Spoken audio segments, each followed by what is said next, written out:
When it comes to this season, it's been one with thrills, chills, and spills. From drag races to big ones, from back and forth battles and more. It continues now as the closing stages of the season make their way to the Lanier Raceplex here on the Global SimRacing Channel.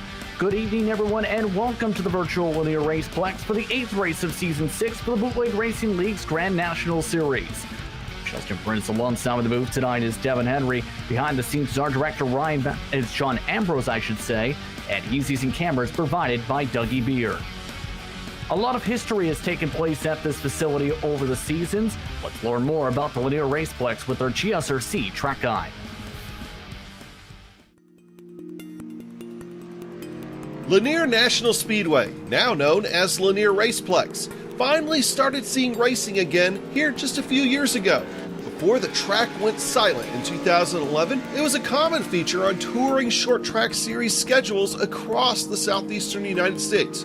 From super late models, street stocks, and legends, they all were here. The Wayland Modified Tour and ARCA even made some stops here as well. Back in the late 80s and early 90s, the Grand National Series, now Xfinity Series, made 5 stops here. The last, 1992, won by eventual NASCAR Cup Series champion and fellow iRacer, Bobby Labonte. The track has since reopened and been given a facelift. Nowadays, mostly go-karts and legend cars takes their turn around this facility, but occasionally, the rumble of V8s can be heard, and not just at nearby Road Atlanta, as super late models have raced around Lanier as recently as November of 2019 as a prelude to that year's Snowball Derby in Pensacola. Enjoy today's race.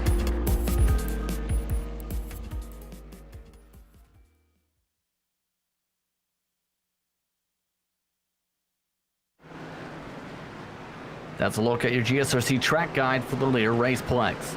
Now, Devin, tonight's expected to be a tight one. This is a bowl-shaped racetrack, which in turn can lead to some great battles.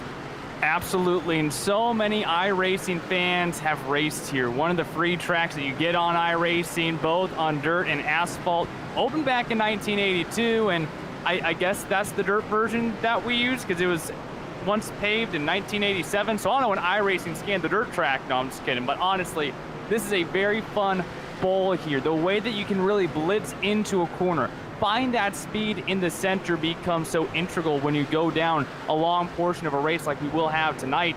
And it's going to come down to saving that right front because you can carry so much speed, but who can be able to balance the speed, balance the tire wear, and take home the trophy tonight here at Lanier? That, sir, is the question.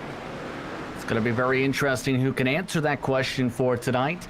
As so far, it's been a championship dominated by one James Lowe in the point standings. James Lowe has a 20-point advantage over Austin Belkey, while Justin Morden is 27 points back. Jeffrey Harden and Joseph Zagalo round out the top 5, 32 and 42 points back respectively. It's been that type of a campaign for James Lowe, but as we look at the race details, there are the trickinesses. That is 100 laps on the docket at a very quick track where we're talking 14-second lap times. And we're talking about nearing the end of the season as well. If anyone can catch James Lowe, if you didn't already start your campaign like 2 weeks ago, it's already almost too late. Round 8 of 11 of the Grand National Series.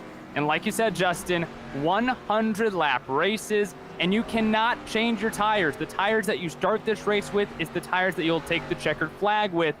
And of course, on these short tracks, you only get one fast repair, so make it count, and hopefully you don't have to use it in the first 10 laps. Along with that, no qualifying either in the Bootleg Racing League. We take last week's finishing order. Where you finish is where you start, except for the top 8. They get inverted from last week's finishing positions. And of course, that means that the fastest guys will start from almost mid-pack. It always makes things very interesting, especially here at this racetrack, because it can be difficult to pass.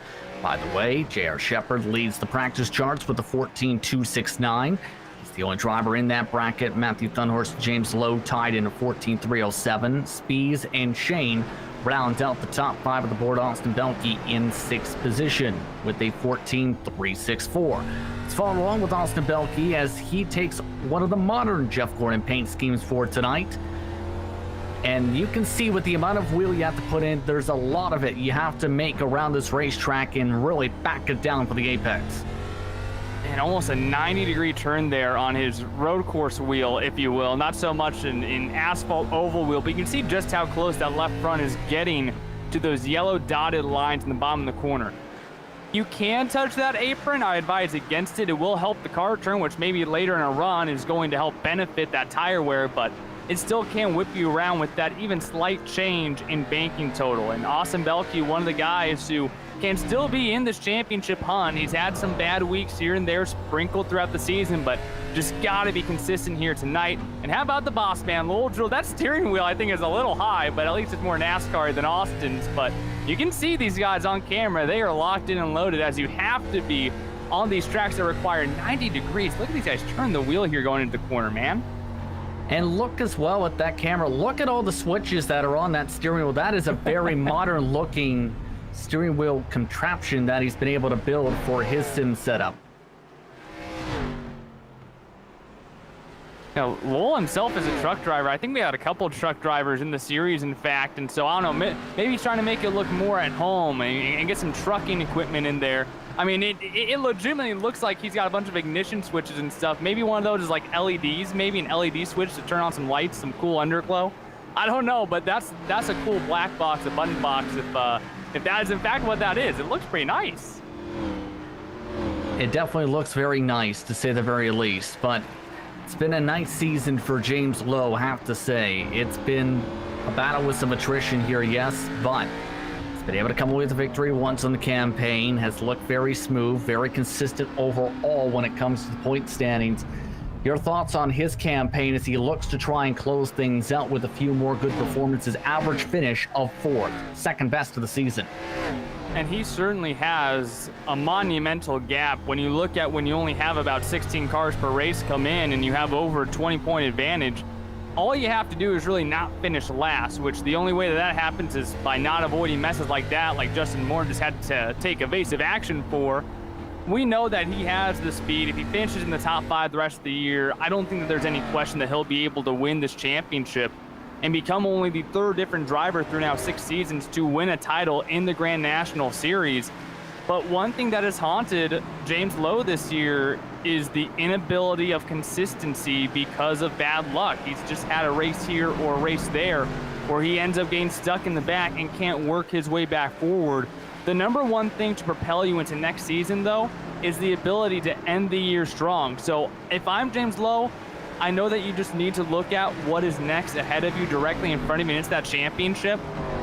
But you can double down here, get that confidence by winning a championship, having consistent finishes, and take that into next season, too, and hunt yourself for a championship when J.R. Shepard and Justin Morton and maybe Kenny Kibbe are back to full-time racing. Because those are the guys who week in and week out he will be fighting against next year as well. And he's shown great speed against those competitors this season. It's going to be very intriguing how things play out. By the way, last race, it was Justin Morton, keep in mind, who took the checkered flag over at Myrtle Beach. How do you see him pushing on forward? He is currently 9th on the practice sheets. Well, what's really incredible about Justin is the fact that he is not a full-time driver, and he is 3rd on the points sheet. Only 27 points behind James Lowe.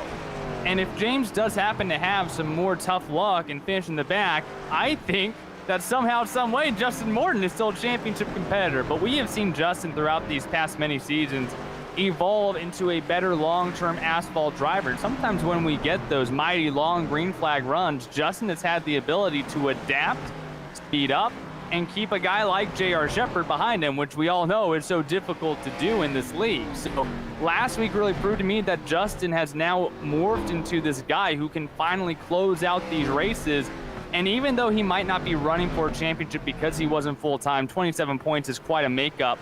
He's another guy like James Lowe who can be trying to build momentum and take that into the next season and fight for another championship, because J.R. Shepard has won all but one championship, that being against Kenny Kibbe.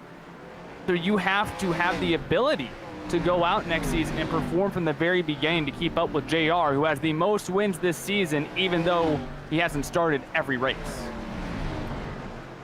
Under 4 minutes to go in practice here at this very tightly compressed racetrack, and let's get back to talking about this racetrack, especially since the weather conditions are fairly hot, 77 degrees Fahrenheit, partly cloudy skies, 83 degrees is your track temperature for today. How do you feel that's going to factor in, especially knowing it's going to be under the lights, the grip levels for tonight? And we're going to see those grip levels slightly increase from the track because it's going to cool down slightly. 83 degrees Fahrenheit is not a great temperature, but it is manageable. But the problem with this series is because you have to run all 100 laps on the same set of tires, it's almost going to keep it somewhat even. It's really not going to make it any better by cooling down. This is one of the most difficult parts of this league. It's kind of like how we have our good old local short track racing. You have to manage these tires regardless of what the weather does. Even though that the track will slightly cool down, it's really not going to benefit you in the long run because you won't be able to put that fresh rubber down. So with that really, really nice speed that you get here at Lanier, you have to be careful on corner entry specifically. It is so easy on 50-lap-old tires and the temperature really not decreasing that much to just overshoot your corner. The rear end tires start to whip around and all of a sudden you're facing the wrong direction or you've made significant contact with the wall or worse, another driver. So you just have to be able to watch yourself, compose yourself, make sure that you do not overshoot those corner entries because they can be so despicable and just lift your rear end up and send you around. I mean, look on the bright side. We could be across the street over at Road Atlanta as well. No kidding, right?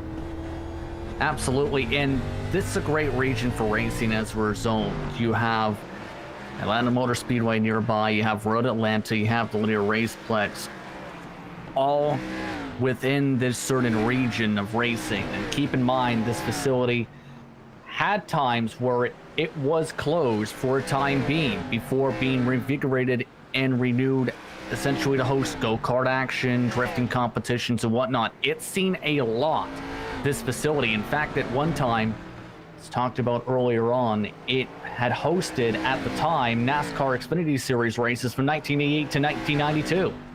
Yeah, and the most recent NASCAR race was the ARCA Menard Series back in 2005 when David Reagan actually won here. And this track has seen so many names over the year. It opened as a dirt track in 1982, got paved in 1987. It got changed from Lanier Raceway to Lanier National Speedway in 1997.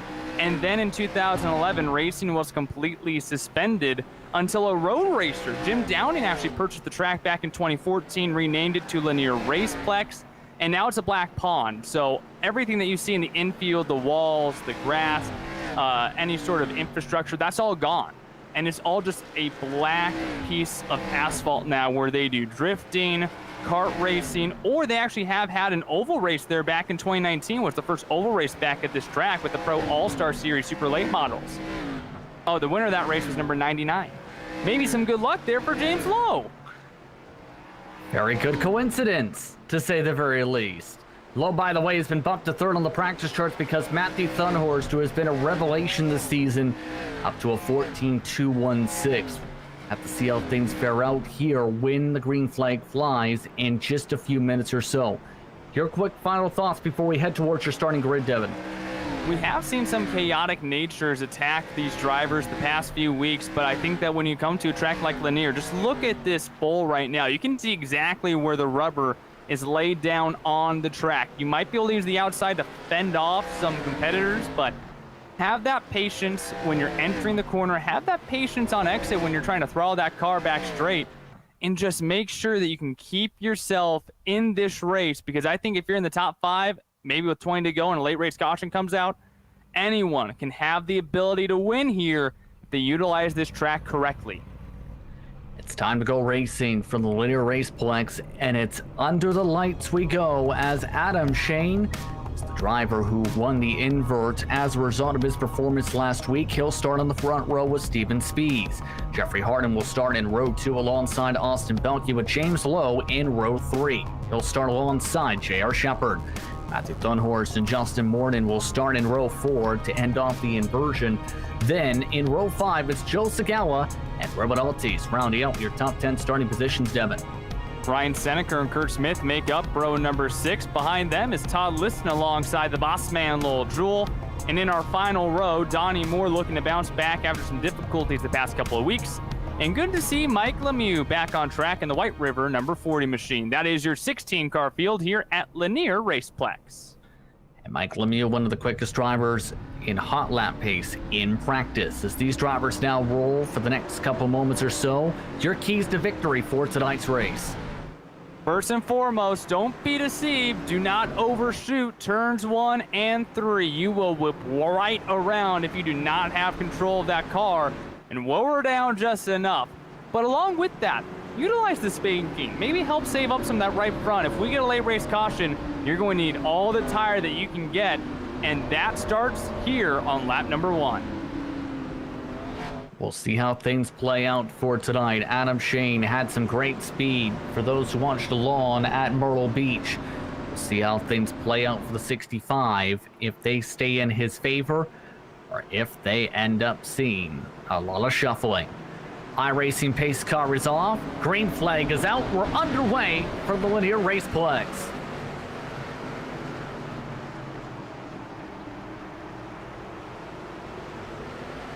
Speed's doing a good job keeping it side by side into 3 and 4 so far. In fact, it stays side by side several rows deep. That lead lap goes to Speeds by 7/1000ths of a second. I've seen Steven Spees in the Dirt Street Stock Series here on Friday nights on GSRC. He knows how to rip the lip. Adam Shane just did not get off the gates quick enough. It looks like that inside line is prevailing, though. On board and looking along with Austin Belke here, sitting in 4th. But that outside lane starting to back up a little bit. Yeah, Speed's starting to really struggle a little bit. The shortest distance around is that bottom line, and you can definitely tell that seems to be the place you want to be. And Ryan Seneca is in a place he doesn't want to be, to the inside wall for our first caution flag of the race. Early caution and early difficulties for the driver of the number 61 machine. Let's take a look back here in our GSRC replay machine at what happened. This right around the middle of the field, right at the tail end of the Hornet's Nest, you see Ryan Seneca in the white and blue number 61. On the inside here, coming off of 4s where the issues happen, and it looks like just try to get a little greedy there on the throttle with how low that he was. Just a little bit too much throttle can whip this rear end right around, and that's the first warning to all 16 drivers in the field. Keep in mind, we're still on cold tires for these competitors, so it can take a little while for them to get up to temp for some of these competitors. By the way, Jeffrey Harden shuffled up to 2nd with this caution flag. Speeds back to 3rd now on the bottom. James Lowe already up to 4th. Belke to 5th, Dunhorst to 6th, Shepard to 7th. Justin Morton has stayed inside the top 8 so far. And that's going to be one of the balancing acts tonight, is those tires. You emphasized especially keeping the wear of these tires balanced here, but also making sure when at the start of this race you get them up to temps, because there's not going to be a lot of time to warm them up. Exactly, and even though in the real world you see drivers veer left and right, that's more so to get debris off the tires than so just to heat them up. And in iRacing, it really doesn't heat them up. So you heat the tires up by driving the car, and of course if you drive it too hard on cold tires, they just like to whip around and say bye-bye. These drivers will say bye-bye to the pace car in just a moment, as now that pace car driver waves back for the green flag, and a better launch for Shane this time. Green flag back out. Harden trying to charge hard to keep it side by side. Can he do it? Yes, he can. Off the back straightaway, able to keep it to the quarter panel of the 65. And I think Steven Speed is more than happy to be in the inside lane that time, although Austin Belke had a heap load of speed going into the corner. There was almost contact as he pushed up the corner. These guys still 2x2. Harden with some issues coming off of turn number 2. That outside lane has the anchor out right now. They're all sliding back. Speed's able to clear on by for 2nd fully. Austin Belke now the next driver trying to move on forward. J.R. Shepard also trying to pass by James Lowe. Majority of our drivers have already been able to find their way to the very bottom of the racetrack so far, as now Austin Belke clear to 3rd position. Belke in that Jeff Gordon machine, 20 points behind your leader, James Lowe, who right now only sits about 3 spots behind him. Lowe under attack, though, from the number 8 machine, Matthew Dunhorst. He restarted on the outside lane, found a hole. He's collected a couple positions since that restart. Now looking to take away the 5th position from Jeffrey Harden. Dunhorst doing so, to be precise. He was the winner of the Street Stock Series race with a second to last lap past Devin. That was after Sagawa had dominated much of that race. He was able to charge his way to the bottom of the racetrack off of turn 1 and in turn be able to make the pass to win that race. It was his first of the season. And while the street stocks in these ARCA Menards and Palos are not the closest to one another, the cool thing about the Bootleg Racing League is the fact that they race 3 different series here on this Saturday night. The street stocks, the modifieds, and now the ARCA Menard series machines. So even though they don't really correspond well to one another, you do get to run on this track 3 different times, or 2 more times at least, before you come to this Grand National Series. And you gotta wonder what kind of notes did Matthew Thunhorst take from that victory that he might be able to bring into this stock car race. We'll have to see. He's at great speed, but so is Adam Shane. He's already pulled away by 7/10 of a second at the head of the field. Is that too big of an advantage, though? Is he burning up his equipment? He's turning lap times 1/10 of a second quicker than the majority of the field. 41-year-old. He's a technician at Gem Hudson Lexus, actually, locally in South Carolina. And like you said, Justin, we've seen at times before that a driver will kind of get ahead of himself and really set a really hot tempo to begin the race, and he burns up the tires. Although I guess it's better than kind of being right here. You see the 87 of Todd Liston stuck in the 11th position, and you see the bright blue number 44. He restarted outside front row. Now he's just trying to hang on to a top 10. That outside lane absolutely made him drop back far beyond the field. And there you see a few positions might be changing up here as we have Steven Spies stuck here on the outside. J.R. Shepard now able to make the move as Austin Belke is now up to 2nd spot. And here comes the choo-choo train. Belke leads that train as they now try and close the gap as James Lowe behind them tried to send it. It's near 3 wide coming off the corner. Justin Morton had to shuffle his gears to make sure he didn't go fully 3 wide. Down the back straightaway with Lowe in speeds. Smart move by Morton there. He could have easily went to the inside and forced the issue, but there's the patience at a short track that you have to have and just let the guy go by. On board here with Justin Morton behind James Lowe, and you can see that front pack has now began to stretch the gap. You don't like to see that at one of these short tracks, but this time coming to complete lap number 24, you know, at the very least, you gotta have some patience and try to reel that group back in. Spies has already dropped down to 7th position. Jeffrey Harden has been able to close back into this line. Kurt Smith is now the next driver who has lost the bottom. Todd Liston side by side right behind these machines. The tough part about that slide we're referring to, though, it lost this entire pack more than a second. It's going to take a lot of effort to close back up to the race leaders. And depending on who you are, if you know that you can keep up with that front pack, maybe at this point you're just going to try to conserve tires and keep those guys behind you. Altice and Smith get into it. Smith was a little loose on corner exit. The sparks flew there. Now Altice with issues into Donnie Moore. Will that bring the caution out? It's not out yet. And he's rolling down backwards in the middle of the racetrack. Now he's in front of the race leaders as the caution waves. That almost got a little wacky, and this incident starts all the way back on the front straightaway with Altice and Kurt Smith. And that could have been even worse than what we saw. You'll watch the Mark Martin throwback number 6 and the number 11 here coming down to the front straightaway. Watch the 6 car just get a little bit out of shape. And that's all it took. Went about half a lane down the track. Surprisingly enough, they're able to keep it together. And I think Altice off the corner tried to get a little bit more than he bargained for, getting back on the gas early. A great job there by the rest of the field to avoid the 11 machine. I am surprised that Donnie Moore did not end up whipping around. And as the leaders, that's the last thing that you want to see coming down the back straightaway, but luckily everyone's clear in time. That is very terrifying indeed to see as race leaders, because you also have to be able to predict where he's going to go. That time he spins it down the bottom of the racetrack, and now we're under caution with about 70 laps to go in this one. But it also compresses the field, and J.R. Shepard, he's been on a move. He's now up to 3rd position, bringing Matthew Thunhorst with him. And JR has the preferred line here on this restart, so Thunhorse must find a way here to migrate back down to the bottom. But this most helps Justin Morton and Steven Speeds. We saw that they were sporty with the rest of this group, but had to fall back due to that almost 3-wide incident. Now you get that opportunity to stack yourself back up. Morton will be stuck on the outside here. Steven Speeds will line up behind James Lowe, so we'll see what they can do, but you know that you never want to be stuck behind this guy, J.R. Shepard.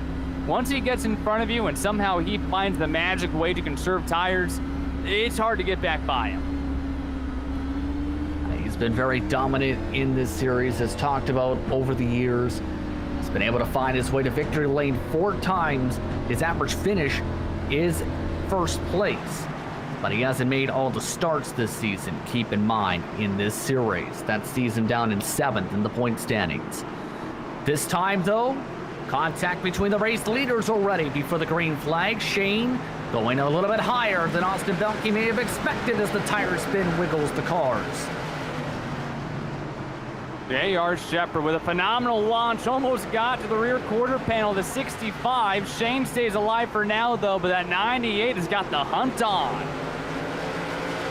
J.R. Shepard trying to clear by his teammate as Belke misses a bit at the bottom of the racetrack. Now squeezes coming off the corner. Thunhorse trying to hold on as well to position in the battle with James Lowe. A bit of contact as Belke gets shuffled up the racetrack. Shepard clear for second.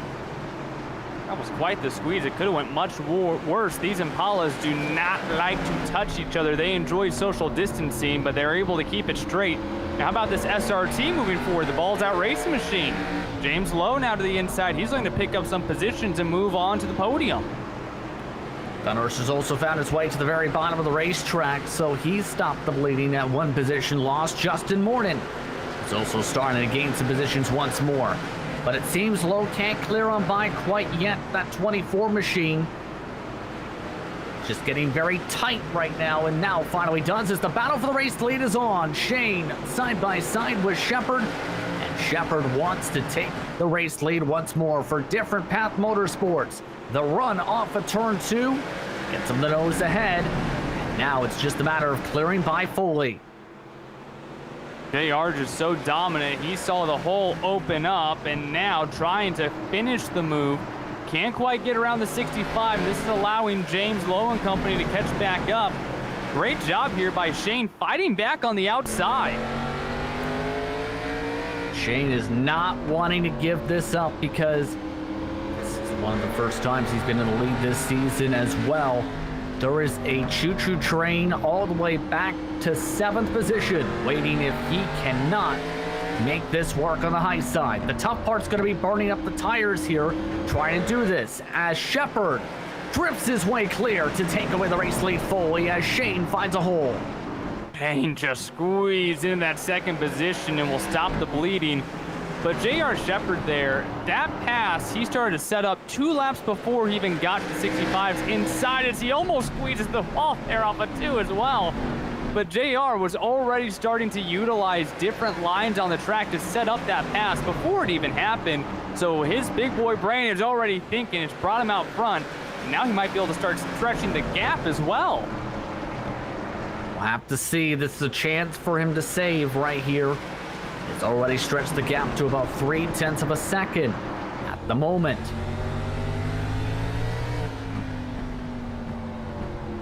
Shane is thinking about some peaks. You can see he does not want to give up the 2nd position either. James Lowe and Matthew Thunhorse are right there if he slips up again. You gotta wonder if they were able to watch what J.R. Shepard was able to maneuver, diamonding and cutting off the end of the corners, how he got the job done. Thunderhorse actually does it to James Lowe, and now the 99 is at risk of losing P3. Matthew Thunhorse, one of the quickest drivers in the midway portion of this season, to the bottom of the racetrack, takes away the position, move him to 3rd spot. As Kurt Smith has had a problem down the back straightaway. No caution, we stay green. As the 6 is now gone and rolling, that was on his own as he's now rolling in front of your race leaders. Smith only about a straightaway ahead of your leaders, J.R. Shepard and Adam Shane. These two still trying to spread that gap out a little bit. Thunhorse is really not allowing them to get away, though. Joe Segala had his own issues now. He's gotten himself back straight out on the racetrack. Now we have 51 laps to go, coming to halfway this time, and Justin Morton is hoping to find a little bit of an issue here for Shane as he gets stuck on the outside. And now, Adam Shane really squeezing hard to hold on to that bottom, though, as Matthew Thunhorst has had to back down. Halfway mark of the race, J.R. Shepard is pulled away now by half a second. Shane with a massive send in the corner to try and close up the gap and get some distance now on the 8. Shane has made some phenomenal defensive maneuvers to keep himself inside this top 2 for the entirety of the race thus far as we move into the second half of this Grand National Series event. Thunhorse again, though, tracking the 65 back down. Morton is able to stay behind him, but they're starting to draw a smidge of a gap between 4th place Justin Morton and 5th place Austin Belke. Fastest car on the racetrack last time by was Thunhorse, by the way, by about 0.2 of a second. Right now they're turning 14.7s. Not too much fall off tonight. We've seen fall off as much as 1 to 1.5 seconds sometimes, Devin. This night, though, only that 0.3. And that's not too shabby. At the worst, you're seeing at maybe a full second off once we go 100 laps, which is a phenomenal pace, especially with all these green flag laps that we've had thus far. But we've seen drivers throughout this entire series make issues moving out those rear tires.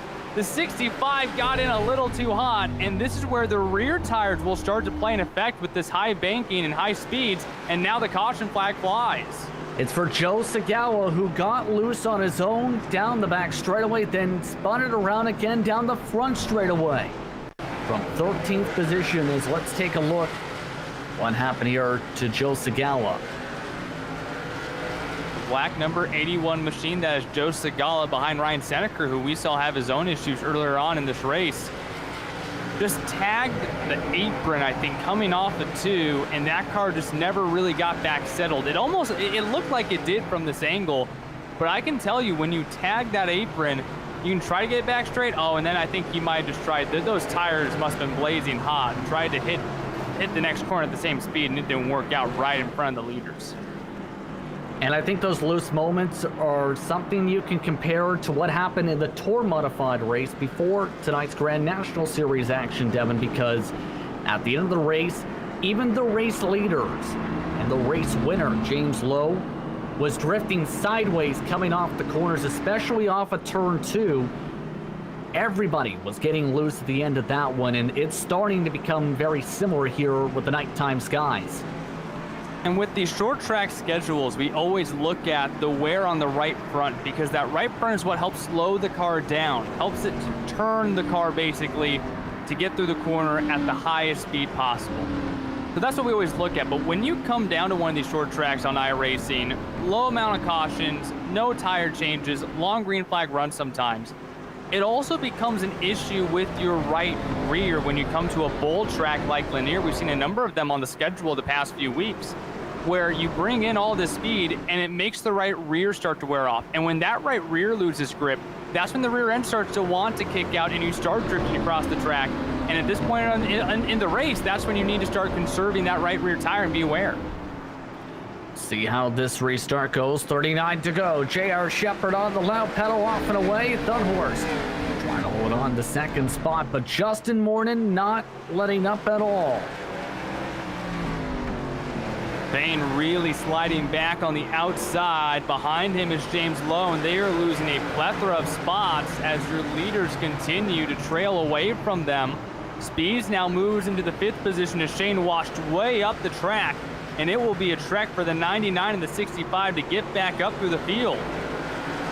Jeffrey Harden went all the way underneath the apron as well in that sequence, as now Todd Liston, you see, trying to make the move on Shane, all while Morton has given space for Thunhorse now to move back to second. The battle for the race lead is on with 36 laps to go.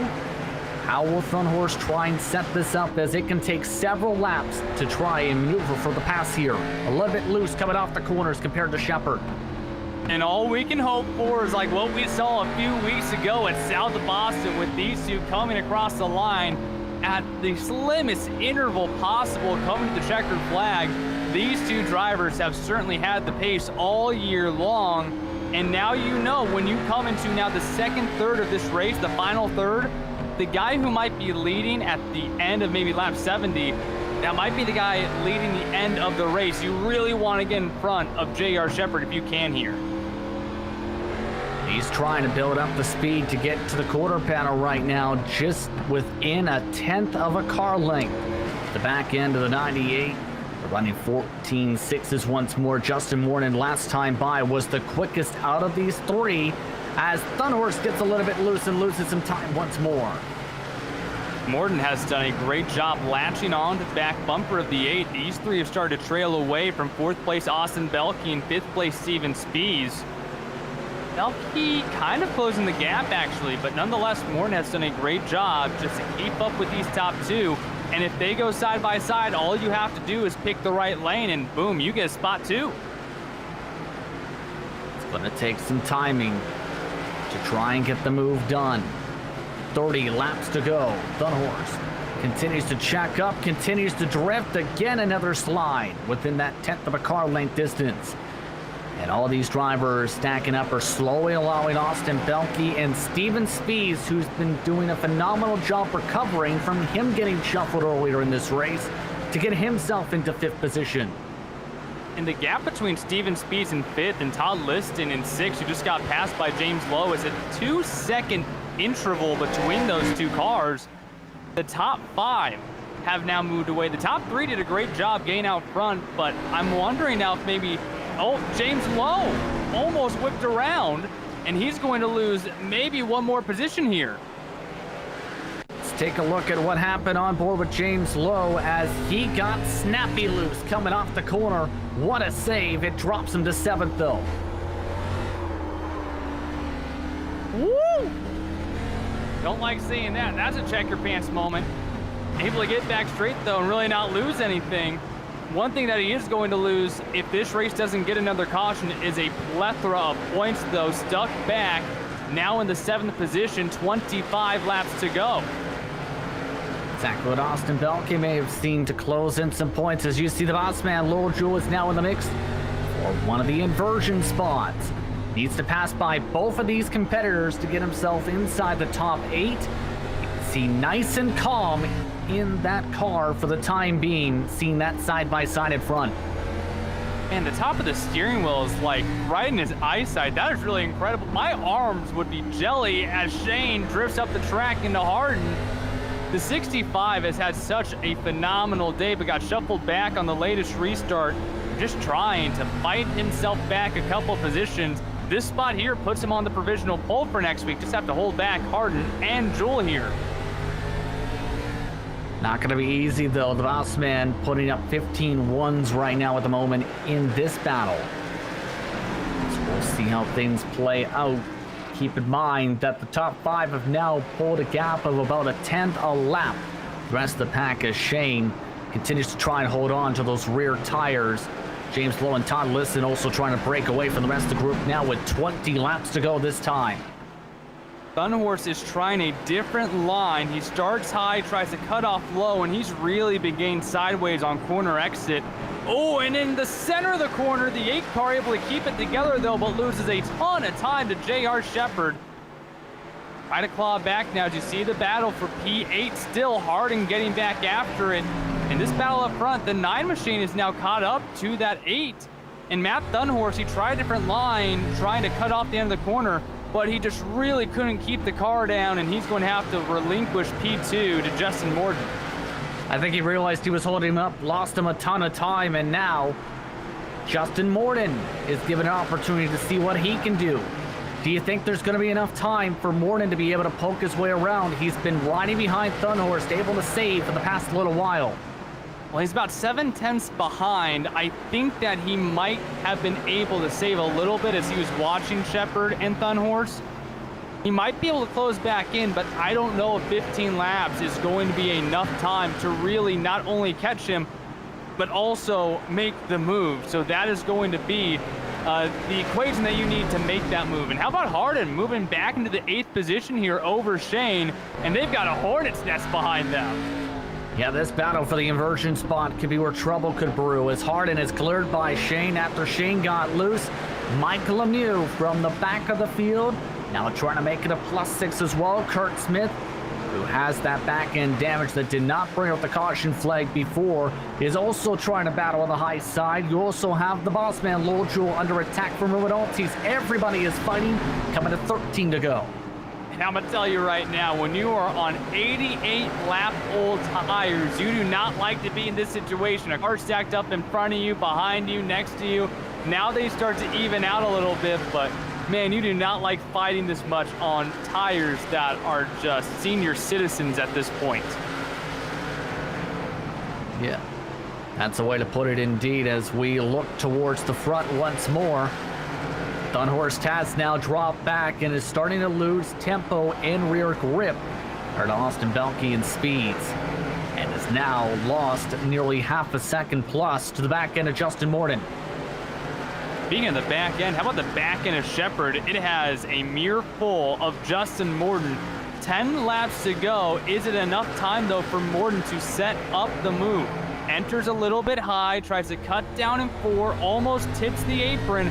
He's just not gaining enough time on corner exit to really get to that left rear quarter panel and force the 98 to stay high in the corner. I don't know if there's enough grip in that right front to guide the 9 car off of corner exit to have enough speed to make this move. 8 laps to go this time by, now coming to 7. The upcoming time by, lap traffic is ahead. It's that gaggle of cars we were just watching, and that could play a factor. Do you hope the traffic gets close enough here to be able to use one of them as a pick then if you're Morton? That might be all that he has left. I don't know how much car is left in that number 9 machine, as he's going to miss the inside a smidge, able to get the end of the corner, but that's going to lose a little bit of time there. On board, looking at the steering wheel of the 9, he has a good amount of control.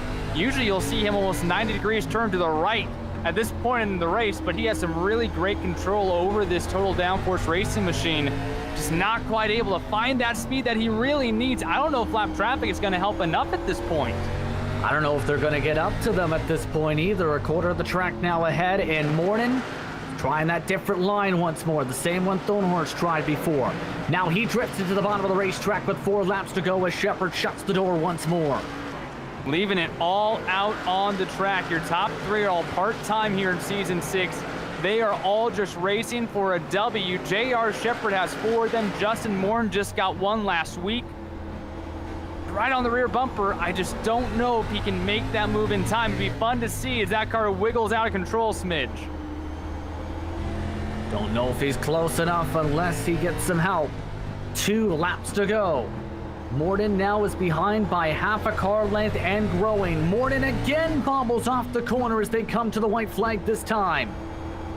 Morton leaving it all out on the track, but Justin, it does not look like it will be enough. The 98 again saves just enough tire, it feels like. J.R. Shepard will do it again through 3 and 4. The Different Path Motorsports machine will go to victory lane for the 5th time this season. He wins at Lanier. And it crashed right in front of them as Joe Sagawa on the final lap for them crashed with Kurt Smith as the fireworks now go off in and out of the track. And I don't know if we gave them the credit that they deserve just because they weren't able to make a move, but how about some great racing from Austin Belke finishing in 4th. He needed a great finish today. He was able to get a pretty good one. And Steven Spees in 5th. They all kept up with that front 3-car group, just didn't have enough at the end there to make up a couple extra points. And I don't know how he does it, but somehow, some way, this is what puts J.R. Shepard to the next level. He is able to find that extra little bit of tire saving to get him in front of everyone and keep him in front of everyone. And now as he celebrates, post-race coverage is coming up in just a few moments. You're watching the Global SimRacing Channel for the virtual Lanier Raceplex.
Welcome back to the Global SimRacing Channel's coverage of the BRL's Grand National Series at the virtual Lanier Raceplex here on iRacing.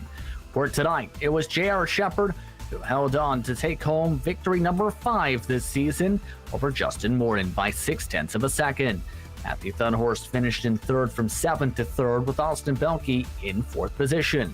Steven Spies rounded out the top 5, with James Lowe going up and down the running order several times to finish in 6th.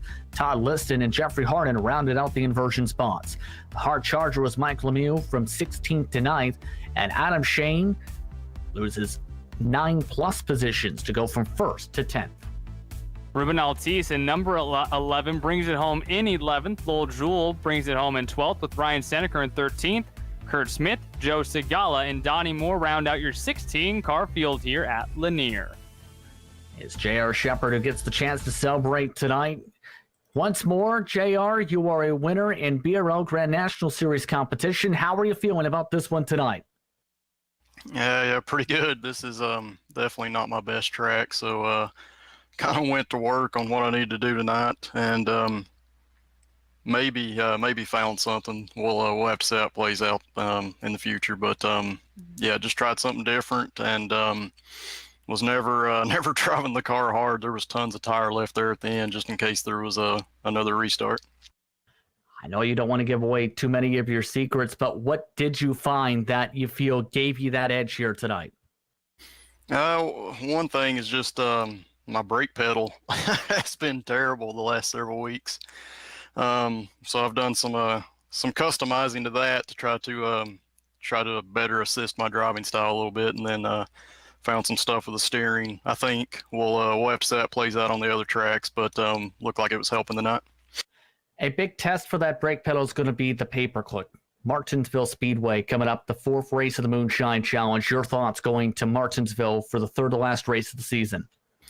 It's always a tough track. I love Martinsville. It's just one of those tracks that can be very aggravating to try to pass on. So I know in the past the outside has been extremely good when you're trying to race somebody. So we'll have to see if that's still the same or if the tire model's changed a little bit. But yeah, just got to get some track position and hopefully hang on to it.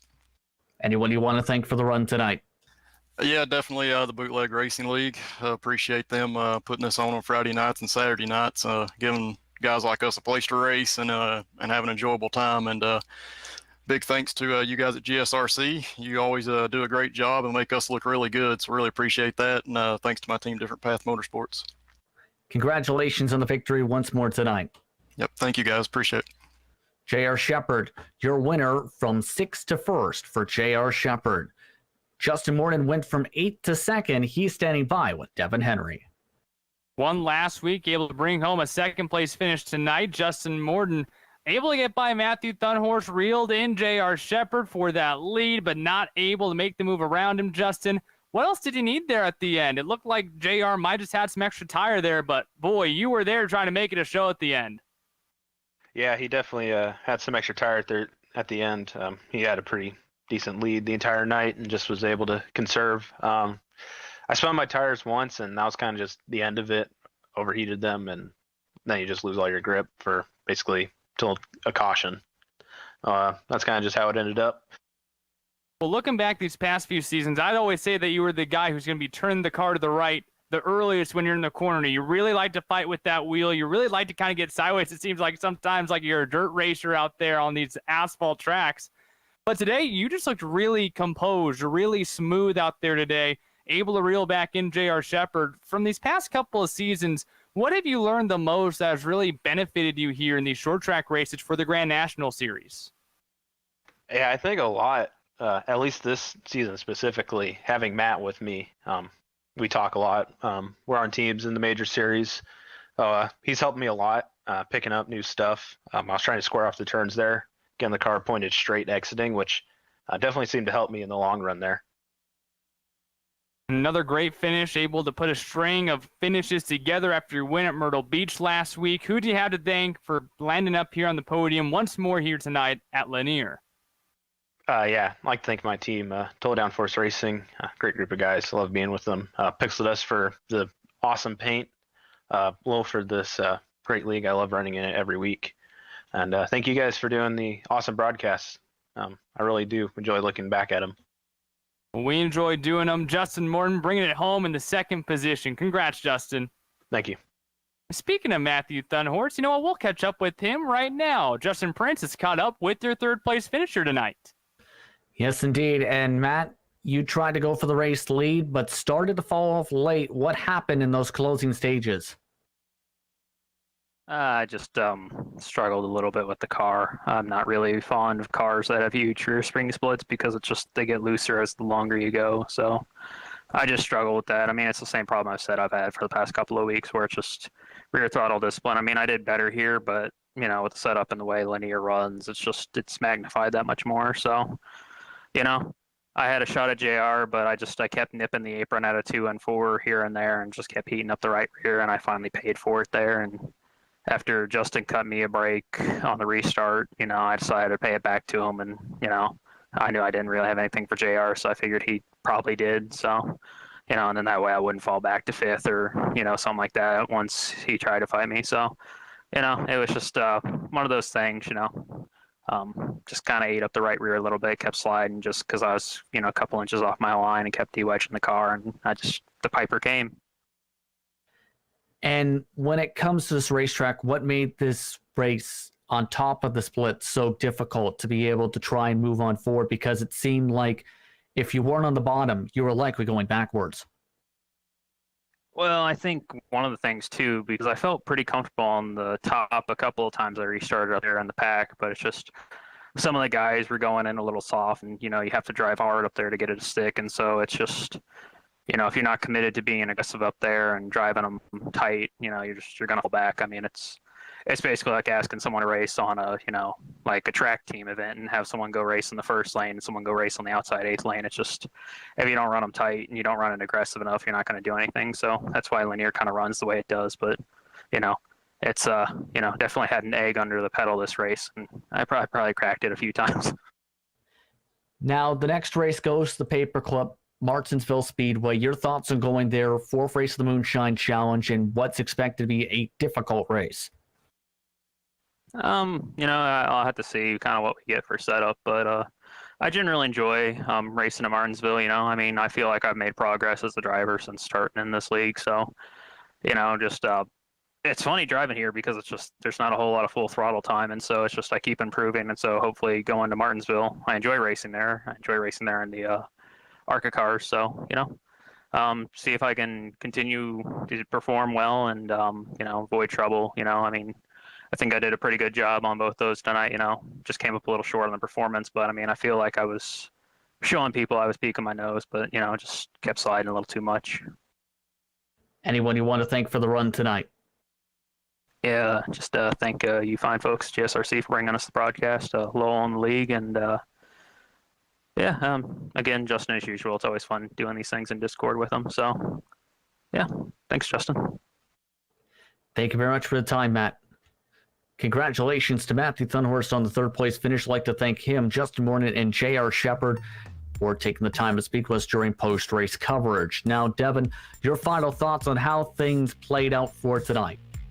Well, I think that we saw all the drivers talk about it, how you kind of get tight with the right front wearing down, and then you get loose with the rear end wearing down, and it's a mixture and a combination of those two things that you have to balance throughout the course of a race at a track like Lanier. And next week, we have the weekend off with Memorial Day weekend, but when we come back, we are going to Martinsville, and that is going to be another track where you really have to balance that throttle time and the brake time on corner entry. And also, this is a track that Justin Morton has won at in the past. Can he continue a good string of finishes? And honestly, he's kind of closing that point gap to James Lowe. It's still a mighty large margin, but hey, he can still be able to get a great top 2 finish in the points if he just continues running like he has been the past few weeks. We'll have to see how things play out in a couple of weeks, but we'd like to thank you for tuning in for tonight's race for the virtual Lanier Raceplex. We'd also like to thank the Bootleg Racing League for organizing this exciting series. We'd also like to take the time to thank the companies that provide the software and hardware for our broadcast, listed up on screen, with additional thanks to Jude Law, who provides the wonderful music. See the screen for how to get a hold of more of her great work. Thanks to the team today in Devin and Sean. If you'd like to find out more about GSRC, including upcoming races, you can find it at globalsimracingchannel.com. If you'd like to help support the channel, you can check out our merchandise for sale at gsrc.stormby.com or check out our social media on Twitter at GSR Channel, Facebook at Global SimRacing Channel, and Instagram at GSRC_Graham.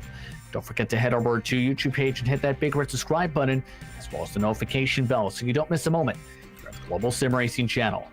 The next race for this series, as talked about after Memorial Day weekend, will take place Saturday, June the 5th. It's Martinsville Speedway. Be sure to tune in for the 4th race, the Moonshine Challenge, on June the 5th. Green flag scheduled for approximately 9 p.m. Eastern Time. Coverage starts at 8:50 p.m. Eastern. We also have upcoming races for other series listed on screen, so be sure to check those out and mark them down your calendar. But until next time, race clean, race hard, and we'll see you on the track.